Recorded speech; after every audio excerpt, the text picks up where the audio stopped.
이 언론의 제도가 바뀌어야 돼요. 제도가 바뀌면 40대 이상이면 전문 기자 쪽으로 가야 되고, 20대, 30대 한 10년 동안은 뭐, 특히 사회부 기자는 기본으로 해야 된다고 생각합니다. 사회부 기자. 여러 부서에 갔다가, 그 다음에 자기 적성에 맞는 그걸 선택을 해가지고 좁게 들어가도록 회사 나름대로 기부침을 해야 되고, 또 하나 우리 언론 규제 시스템에서 문제가 이게 지금 많은 기사가 국회에서 나오잖아요. 근데 국회를 정치부 기자가 출입을 해요. 아니, 국회에서 논의되는 게 정치만 있습니까? 오히려 경제, 과학, 기술, 이런 게 훨씬 더 많잖아요. 특히 경제부 기자가 국회를 출입하도록 만들어야지. 그러니까 맨날 정쟁 중심으로, 말싸움 중심으로 기사를 쓰게 되니까. 그게 또 정치에 영향을 주고 해가 정치가 저지가 되고 있는, 이게 언론의 책임이 크다고 봐요. 언론 이야기가 나왔으니까 요거 하나 더 붙이고. 우리나라 언론이 지난 몇십 년 동안 가장 크게 실수한 게 있어요. 근데 이 가장 크게 실수한 걸 지금 이 단계에서 가장 큰 실수라고 인식을 안 하는 게 더 큰 문제예요. 민주주의 국가에서는 거의 모든 문제는 이게 문제라고 인식하는 사람이 많아지면 거의 해결이 됩니다. 한국 언론이 저지른 가장 큰 실수, 그것은 한글 전용, 한자를 포기함으로써 한국어가 망가져 버렸습니다. 점점점 망가지고 있습니다. 근데 이걸 신문이 앞장서서 했다. 언제부터 이게 극심해졌느냐 하면은 90년대부터 시작돼가지고 2000년대 들어오면서 점점 한자가 줄어드는데 어떤 식으로 한자가 줄어드냐? 고유명사는 한자로 썼거든요. 지명과 인명은. 그러다가 90년대부터 이게 괄호 안으로 들어갑니다. 김영삼하고 괄호하고 한자를 써요. 근데 2000년대로 넘어오면은 괄호 안에서도 없어져 버려요. 그리고 완전한 고유명사까지도 한글 전용으로 가면서 한국어가 망가졌다고. 우리 한국어는 잘 아시다시피 70%의 단어는 한자로 써야 되잖아요. 우리가 말하는 거의 대부분의 개념어 이런 거. 그러나 30%는 뭐 좋다, 나쁘다, 눈, 바람 뭐 이런 거니까 이건 한글로 써요. 이게 한글 토속어는 한글로 쓰고 한자어는 한자로 표기해야 되는데 70%를 한글로 표기함으로써 70%의 단어는 소리 암이면은 암호가 되어버렸잖아요. 읽어도 무슨 말인지 모른다면은 그건 소리고 읽었는데 이거 좀 알쏭달쏭하다 이거 한번 찾아봐야 될까 하면 그건 암호예요. 그러면은 이게 정상적인 언어 생활이 되겠어요.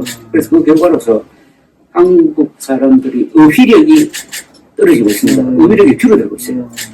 그리고 정확한 정보 전달이 되지 않습니다. 그러니까 문학성이 약해져요. 심지어 시까지도. 시도 한글 전용으로 간다고. 시는 함축성이 있고 이런 단어로 가야 되는데 그 한글 전용으로 하면 안 되잖아요. 그런데 인간의 신년, 깊은 곳, 인간의 신년이라고 했을 때 그럼 신년이라고 한자로 써야지.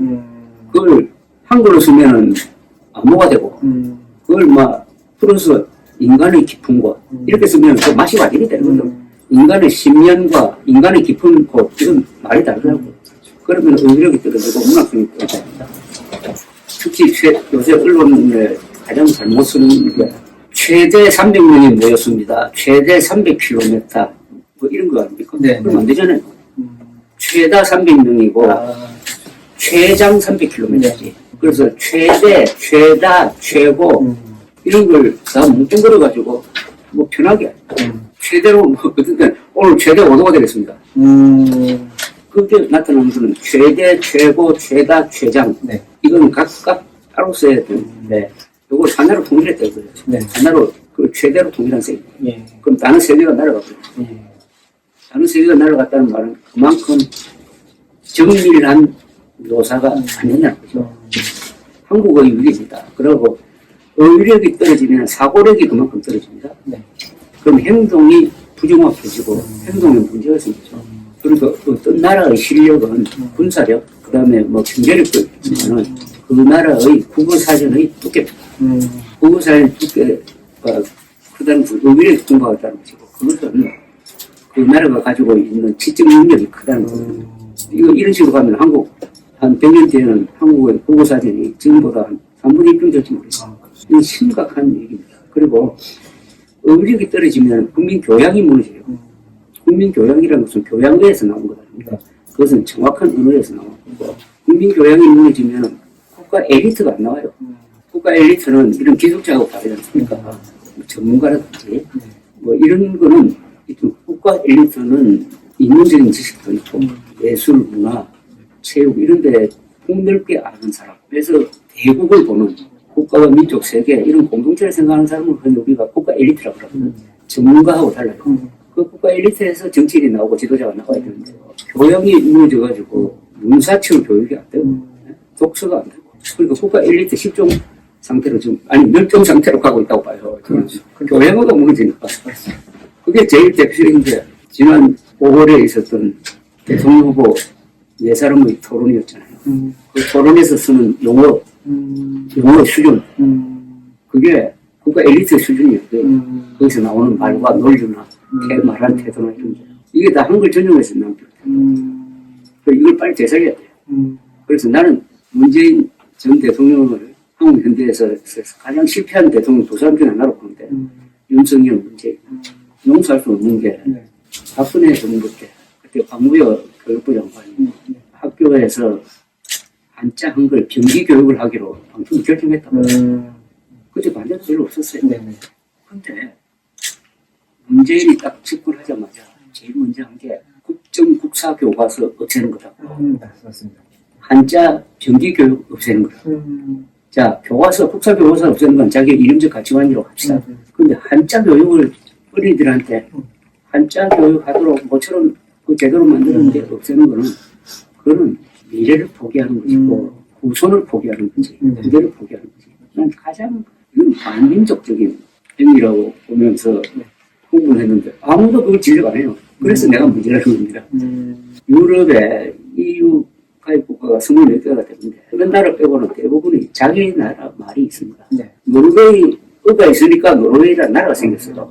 덴마크어가 있으니까 덴마크가 생겼고 폴란드어가 있으니까 폴란드가 생겼고 즉 국어는 국가입니다. 거기서 언어가 얼마나 중요하냐 하는 것을 보여주는 건데 불행하게도 이승만, 박정희 두 분이 참 위대한 지도자인데 그분은 몰랐던 게 이 언어의 중요성이었다고 생각합니다. 그래서 이걸 빨리 언론기관에 앞장서가지고 다시 한자 변기를 하고 또 다시 교육하고 그래서 국어시험 칠 때 한자 출제하고 해서 하면은 근데 한국은 또 다른 나라에 비해서 최고의 언어 강점을 갖고 있는 게 세계 최고의 표의 문자는 한자잖아요. 세계 최고의 표음 문자는 한글이잖아요. 이걸 같이 쓰면은 표현력이 굉장히 풍부해진다고. 가장 아름다운, 가장 정확한 문장을 쓸 수 있는 조건을 우리가 갖고 있어요. 이런 조건을 가진 나라가 일본입니다. 일본은 한자 쓰고 그 사람들은 가다가나 있잖아요. 그러나 가다가나는 우리 한글보다 기능이 떨어져요. 우리가 최고입니다. 최고의 문장력, 최고의 어휘력, 최고의 표현력을 가질 수 있다는 것은 나라가 그만큼 발전한다는 겁니다. 그래서 저는 어휘력만큼만 사람을 출세한다고 생각합니다. 어휘력만큼만 그 나라는 발전한다. 지금 한글 전용주의자들이 제일 존경한다는 사람이 세종대왕인데 세종대왕이 저승에서 통탄할 것 아닙니까?